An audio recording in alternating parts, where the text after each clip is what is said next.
We're back. Back again. Drinks with Darren and Adam. It's already March, man. I can't believe it. I was just going to say, I'm not changing the logo. Yeah, I know. Too much work. Fair enough.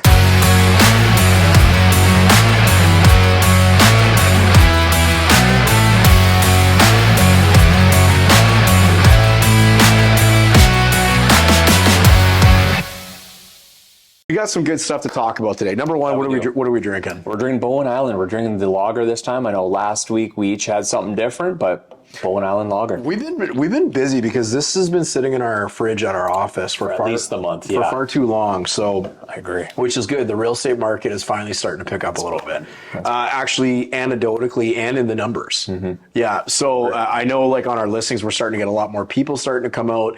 It seems like we're reaching out on a lot of properties for buyers that already have activity going on them, and actually even the stats seem to show that the sales have gone considerably up, which is a nice change. For sure. I have a full plate now. It feels like buyers are coming out in droves now. Mm-hmm. It's going to be interesting to see what the Bank of Canada decides to do over the next few months, but if we're already starting to get that bit of life, it's going to be interesting to see what the interest rate does. Whether they decide to hold it or they decide to drop it, we'll see what happens. They're going to have to be a little bit careful, in my opinion, about what they do too. Because I mean, if they spur the market back into crazy, then we're going to have the same problems that we had. That we're trying to get 2021 all over again. Yeah. Yeah. So I think I know that I myself wish for a word that we don't often see in the Lower Mainland with the real estate market called balance. Yes. Steady. Steady. Yeah. That's right. Predictable. That's right. It doesn't have to be a roller coaster up or down. It could just be consistent and healthy and good. So hopefully that's the case. But we'll have to wait and see what happens with rates. Obviously, they just did a rate announcement last week and held steady. So that's something that we'll look forward to seeing. But what I wanted to chat about today, to let everybody know at home watching as well, there's been two significant changes.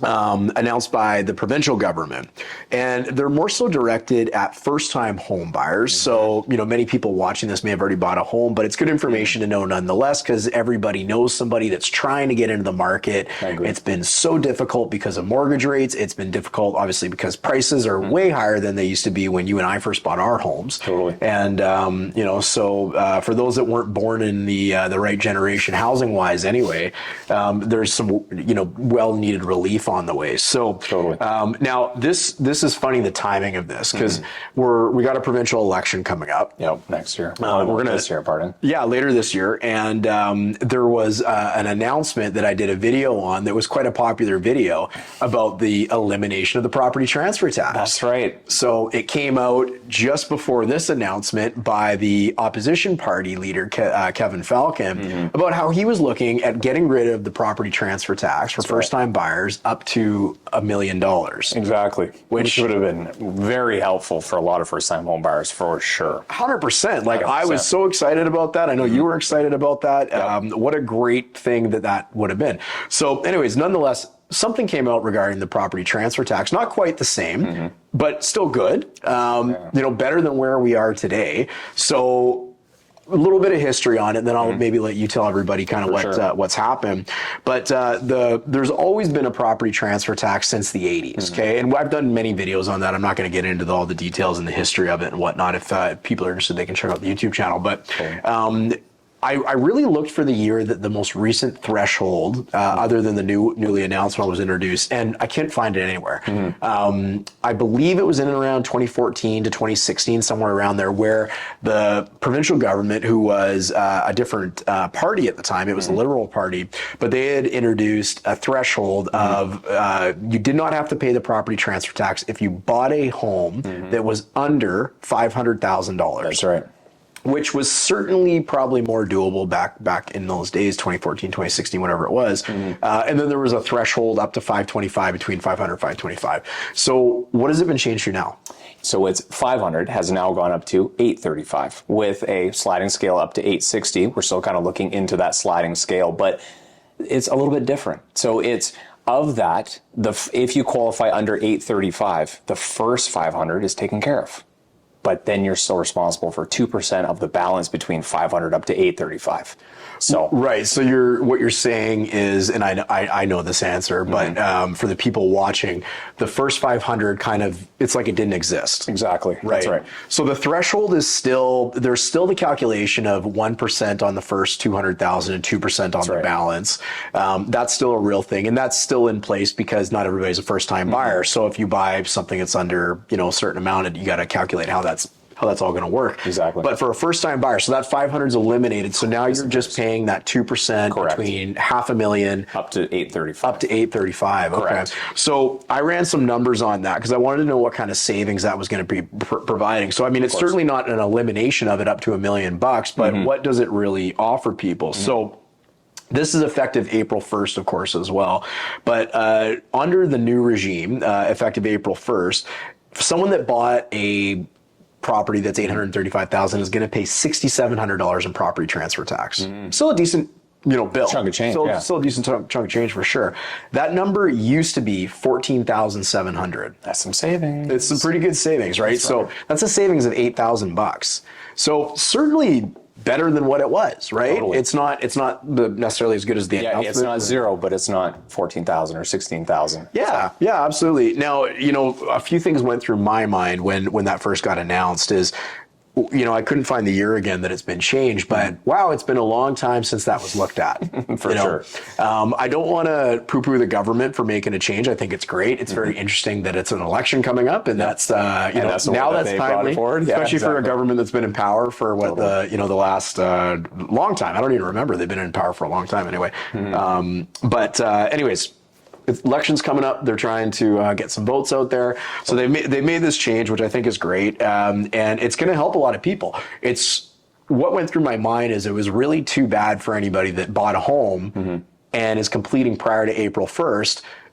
What about the people that bought a home last year or early this year and that sort of thing, and they completed on? They're paying the full pop of this tax. Exactly. Unfortunately, you can't look in the rearview mirror, but it's unfortunate for those people because they got stuck with a big tax bill that they wouldn't have necessarily got today if their dates had been a little different. Totally, because the only thing that I can think of that's under 500,000 would have been like a maybe a 2-bed in Langley, maybe even a 1-bed in South Surrey, fairly newer, but I mean 500, that feels like it was a little out of touch back then. Yeah. And then now to bring it up, exactly like you said, it's nice that they brought it up to where it is, but yeah, kind of sucks for some of the other people who completed a bit earlier, but it's here. Yeah, and you made out of touch, I think, was the comment. So I want to give a lot of congratulations to the government for being proactive. But then there's a part of me that wonders, well, how proactive really is it? Because you've been you've had the ability to change this for a long time, and you've taken a lot of money from people over the years in regards to this property transfer tax.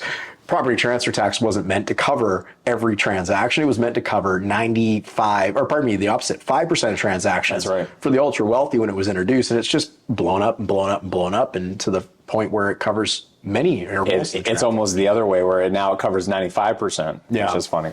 So we obviously think this is good. Yep. It's going to help a lot of people, which is good. Now there was another thing that was announced as well, and we'll chat about this, and then we'll get into the stats that a lot of people watch these videos for. Fair enough, man. But the newly built home exemption was also changed. That's right. I actually, when I first purchased back in 2018, I fell within that realm of the newly built exemption. And now it's gone from 750 up to 1.1, which is awesome. And you're going to kind of go into kind of what that can get us in the Lower Mainland. So So what's really cool about that was introduced in 2016. Back in 2016, the real estate market was going bananas, very similar to it did during the COVID years and whatnot. So the government introduced this newly built home exemption. So anything under 750 didn't have property transfer tax on it. Right. We just ran the numbers on 835 as an example. Like that's some pretty big savings, right? Like off the top of my head, 750,000, that would be $13,000 in tax if my math is right. So anybody watching this video can actually use their calculator and check out whether I'm right or not. But nonetheless, so they moved this from 750 to 1.1. That is phenomenal. That's I agree. Very, very awesome. Now, of course, on a new home, you still have to pay GST. That's a federal government thing. That's a whole other video and conversation with the federal government. Yep. But what I really like about this one is I don't think this is really out of touch, nor is the other one that we just talked about. But Totally. what's really great is like 1.1 will cover the majority of new townhomes that come up for sale in the Fraser Valley. I agree. Right? It's going to cover many of the townhomes that come up in Metro Vancouver, like cities like Burnaby. And you can even find new construction townhomes in Vancouver for under that threshold. Now, they're small and they're few and far between, obviously. Exactly, yeah. But this is going to cover a large area of Metro Vancouver. And then obviously the rest of BC is likely going to be cheaper, right? So, Yeah, exactly. so I thought that was pretty awesome. And then, of course, condominiums are going to be generally covered unless Unless you're looking like Vancouver, like downtown center, like 2-bedroom, 800 square feet, you'll definitely get over that 1.1 number for sure. Yeah, or maybe like a concrete high rise that's 27th floor and it's got some size to it and that sort And a of beautiful view. Yeah, that's right. Yeah, so those likely aren't going to be covered, but nonetheless, I mean that's a really great thing for a home buyer, so or for a first time home buyer anyway. Actually, pardon me, the newly built home exemption is not for first time home buyers; it's for anybody. It's for everybody. Yeah, it's for He everybody. caught himself. Yeah. There you go. Yeah, so there you go, live video, right? That's right. So generally, we think this is good. Now, this is a question. I told you I was going to ask you a question. I wasn't going to prepare you for here we it, go. Okay. but it's pretty easy. Sounds good. What doesn't make sense to me? So I was talking about the property transfer tax last being changed in whatever 2014, let's call it. Mm-hmm. They're just changing it now, come April 1st. This newly built home exemption was from 2016, so we know it's 8 years old. Yeah. Okay. So here's my question to you: why in the world are these not indexed? The real estate market does not stay flat. Prices don't stay flat. Things change. They go up, they go down. They generally go up, but they can move both ways. Why are these not indexed? I have no idea, my friend. There's tools that the government uses, like the building construction price index, to see how much it costs to, generally build a home and stuff like that. Obviously, we have the home price index, which shows what the prices are doing in various communities, which is a tool that is relied on by the federal government, by the media. It's our best tool to gauge what's really happening in the real estate industry. Why would we set an arbitrary bar based on where we think we are and where it needs to be when we could just index it to all the various tools out there? Yeah, exactly. And then instead of having it like this every 8-year cycle, we should have it so it's like every year, maybe that index kind of shows, hey, like we already have all the data that we need. Why don't we just each year, okay, if we notice the prices have gone here, then maybe we need to adjust. And if it's gone down, well, then maybe you can just keep it, status quo. So I agree with you. Maybe there should be something that should be in place that we can index it moving forward. So yeah, an index would be good. Even just kind of building in that it's a yearly review, but it's got to mean something. It's got to be done and whatnot, because people are struggling. Again, from 2016 to today, prices have increased incredibly. 100%. There's a lot of people that bought new construction that could have taken advantage of an indexed or newly built home exemption. There's a lot of people that could have taken advantage of an indexed property transfer taxes exemption. Oh, for sure. So, anyways, I thought that was interesting. Here's a fun question.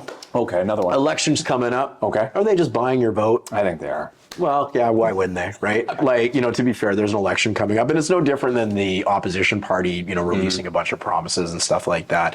I always find it interesting that publicly, it's a shell game of saying, this is where savings are coming from and whatnot. But then there's also like, well, here's where the taxes are actually getting ratcheted up, because let's be honest. I mean, they still have a budget. They still have to deliver things. The money's got to come from somewhere. Yep. It's just a matter of who it's coming from. Exactly. Right. So I guess for whoever's watching this video, they just have to figure out which bucket they belong to in terms of that. So I mean, we're not partisan to any party. We hope people vote for whoever they believe can do the best for British Columbia and whatnot. And looking forward to seeing what's going to go on there. So, all right. I don't know if you've seen these. They're relatively hot off the presses, but let's get into the stats. Okay. So anecdotally, actually, well, not even anecdotally. I know you and I were looking at the stats for both townhomes and condominiums and detached in the Fraser Valley when they came out a couple days back, and all three classes had gone up. That's right. That's the first time we've really seen that since probably July last year. Yeah, probably that. And even boots on the ground. Like I've been around with a few buyers over these last 2 months, and there's still offers being thrown in, 1 or 2 days on market. There's still a few multiple offer situations. Nothing like we've seen. I know a lot of people are getting PTSD from 2021. We're still seeing multiple offers, but it's the properties that are attractively priced or priced to market. There's a few people who see the value in that, so they are writing their offers. Yeah, and one thing you and I talk about all the time with multiple offers is people always are worried about overpaying for a property and stuff like that. And the interesting thing about a multiple offer is if you got a bunch of people showing up at the price that it's listed for, here's a little insider secret: it's worth it. Exactly. The property's worth it. That's right. You've got multiple people that are willing to compete that want it, and of course you want to get it for a fair price. I totally get that, and everybody wants to save money. I get that too. But when you got all these people showing up, the property is worth it. Exactly. Go for it within reason, because if you don't get it, to me anyway, I always find it interesting because buying a home, you're picking somewhere where you're going to live for the next 10 years. Exactly. I'm personally, and this isn't for everybody, this is the way that I think, but I'm not worried about an extra $5,000. I call it the convenience tax, right? You're paying the $5,000 of convenience tax so that you get that property. Yeah. And that may look different to other people. It may look like $5,000 to some, maybe it looks $15,000 to others. But similar, it's the simple convenience tax to get the home, exactly as you stated. Yeah, you're totally right. And this is the other interesting part I think about it too, is it's not that $5,000 is not important to people. I mean, we want people to save money as much 100%. As they can when they buy a home, but obviously you're limited when you're competing against people. But when you're worried about that $5,000 or $10,000 and you're competing against multiple other people for a home, the funny thing I always think about too is that extra $10,000, let's say, that's not coming out of your wallet, right? Unless you're buying the house cash, which I can't remember last 5% out of our buyers, essentially. Yeah, I don't remember last time somebody bought something cash. So what you're really doing is you're securing that home, and now you're paying for the time that you live there to service that extra $10,000 on your mortgage. Paying over 30 years is a very, very small amount. And that's assuming you're going to be there for 30 years. That's it, right? So most people are probably going to be gone in anywhere between 5 to 10 years typically too, right? So, and then, ideally we're also leaning on too, well, what's the property going to do between now and 10 years? Most likely up.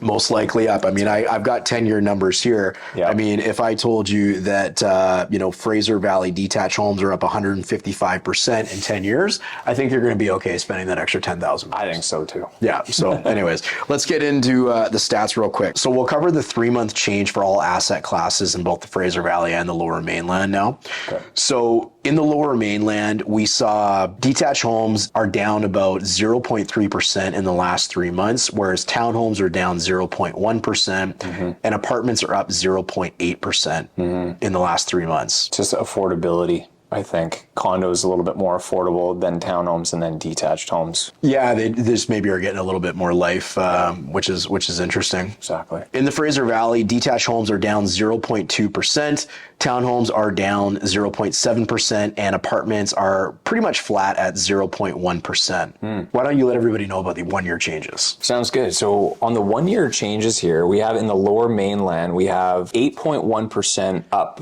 on detached homes, while we have 5.4 for townhomes as well as 5.7 for condos. And then in the Fraser Valley board, detached homes are up 8.5%, while townhomes are up 6.7% and apartments up 7.2%. So as we've talked about many times, it was a tumultuous year last year, and we still year over year have incredible growth numbers for real estate. So I don't know what the stock market did in the last 12 months, but hey, I'll take those returns anytime. So will I. Yeah. All right. Well, hey, thanks for joining me again. No problem, man. I like this beer. I'm glad we finally cracked it. It didn't let it slowly evaporate out of the can. And we'll look forward to hopefully seeing everybody at our Ghostbusters event coming up on March 24th as well. That's right. And who's your favorite character? Oh, gosh. Well, it's got to be Bill Murray. That's it, Mr. Venkman. So that's awesome. That's right. Okay. Cheers, buddy. We'll see you next time.